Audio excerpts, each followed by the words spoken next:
মনে করেছিলাম আমি একাই স্টাইলিস্ট, এখন দেখছি তুই স্টাইলিস্ট। আমার সম্পর্কে তোর জানার মধ্যে আরো অনেক কিছু ভুল আছে। মোটেও না। তোর জন্ম থেকে শুরু করি। তোর জন্মটা একটা নোংরা বস্তির ঝুপড়িতে। জন্মের পর তোর বাবা মারা যায়।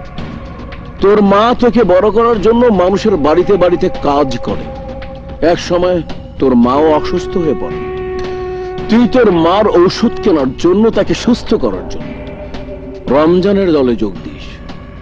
রমজানের কথা মতো হিরোইনের পোটলা বিক্রি করতে করতে অনেকবার তুই পুলিশের তাড়াও খেয়েছিস। এমনি একদিন পুলিশের তাড়া খেয়ে পালাতে গিয়ে ডাস্টবিনের পাশে ফেলে যাওয়া ছালার ব্যাগের মধ্যে একটা পিস্তল খুঁজে পাস। ঠিক ওই দিনই রমজানকে তোর বর্তমানের ডান হাত রানাকে পানিতে চুবাতে দেখে তুই রমজানকে সেই পিস্তল দিয়ে গুলি করে মেরে ফেলিস। তারপর রমজানের লোকে তারা খেয়ে তুই আর রানা আকবর খানের গাড়ির সামনে পড়ে যাস। এরপর তুই রাজা থেকে আকবর খানের ছেলের নামটা নিয়ে কিং হয়ে যাস। শুধু কিং বললে আমার নামটা বলা সম্পূর্ণ হয় না। আমার নাম কিং ডন নাম্বার 1। অবাক লাগছে না? তোর লাইফ হিস্ট্রির বইটা হুবহু বললাম কি করে? এই জন্য বলতে পারলাম কারণ তোর লাইফ হিস্ট্রির বইটা আমার অফসেট মেশিনে ছাপা হয়েছিল।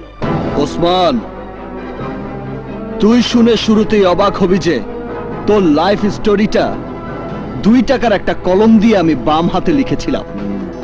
কারণ একটাই, অফসেট মেশিনে ছাপানোর কোনো প্রয়োজন আমি মনে করিনি। তুই নিশ্চয়ই স্বীকার করবি তোর জন্মটাই একটা অন্ধগলিতে। 10 বছর বয়স পর্যন্ত তুই ওই অন্ধগলিতেই বড় হয়েছিস। একসময় অন্ধগলিটা ভেঙে দেবার পর তুই টোকাই ছেলের মতো রাস্তায় রাস্তায় কাগজ কুড়াতে শুরু করিস। কাগজ কুড়াতে গিয়ে একদিন আমি যে রমজানকে গুলি করে মেরে ফেলেছিলাম, ওই রমজানের সাথেই তোর দেখা হয়ে যায়। রমজান তোকে তার কাছে আশ্রয় দেয়। এরপর টাকার বিনিময়ে মিছিলে মিটিংয়ে ককটেল মারতে মারতেই তোর বড় হওয়া। এখানেই তোর জীবন থেমেছিল না। দেলোয়ার নামের একজন ড্রাগস বিজনেসম্যানকে খুন করে তোরা দুজন ড্রাগস চক্রে ভিড়ে যাস। আর এই ড্রাগস বিজনেস নিয়েই আকবর খানের সঙ্গে রমজানের দ্বন্দ্ব শুরু হয়। আকবর খানের একমাত্র সন্তান কিংকে খুন করা সবই তোর লাইফ স্টোরির মধ্যে পড়ে। শুধুমাত্র এইটুকু জেনেই তুই মনে করেছিস তুই সব জানিস? আরো জানি, পুলিশের চোখকে ফাঁকি দিয়ে হংকং পালিয়ে যাওয়া, সেখানে মাফিয়া চক্রে যোগ দেয়া এবং হংকং এর ডন মিস্টার লুইসকে খুন করে নিজেকে ডন ঘোষণা করা। তারপর হংকং পুলিশের তাড়া খেয়ে আবার বাংলাদেশে ফিরে আসা।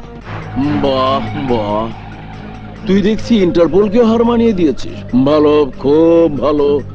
তোর মতো একজন বিচক্ষণ বন্ধুই আমার প্রয়োজন। শোন, তুই যদি আমার হয়ে আমার সাথে হাত মিলিয়ে ড্রাগস ব্যবসা শুরু করে দিস, তাহলে আমি তোকে আরো বড় পজিশনে নিয়ে যাব। তুই শুধু হাঁ কর। হ্যাঁ বলার সাথে সাথে তোর নামে বিদেশি ব্যাংকে অ্যাকাউন্ট খুললে $100 মিলিয়ন জমা করে দেব। এরপর ব্যাংকের সেই অঙ্কটা শুধু বাড়তেই থাকবে, বাড়তেই থাকবে। শোন ওসমান, আমি সেই কিং যে এই বাংলাদেশটাকে তার নিজের জীবনের চেয়েও বেশি ভালোবাসে। এদেশের মাটি আমার কাছে সোনার চেয়েও দামি। তাই এদেশের মাটিতে আমি কোনো ড্রাগস বিজনেস হতে দেব না। কেন দেবে না? এই পৃথিবীতে এমন কেউ নেই যে কথা আমি আমার বাবাকে দিয়েছি সে কথাটা মিথ্যে করে দিতে পারে। তাই তুই যত লোভ দেখিয়ে আমাকে তোর বন্ধু বানানোর প্রস্তাব দিস না কেন, আমাকে তুই আমার উদ্দেশ্য থেকে এক চুলও নড়াতে পারবি না। শুধু তুই কেন, তোর মতো 10টা ওসমান শক্তি, ক্ষমতা, লোভ কোনোটা দেখিয়েই আমাকে আমার পথ থেকে সরাতে পারবে না।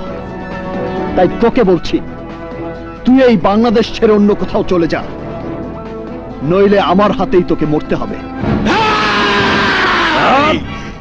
ডোন্ট শাউট, গলা নিচু করে কথা বল। মনে রাখিস, আমি যা বলি তাই করি, because I am king don number 1।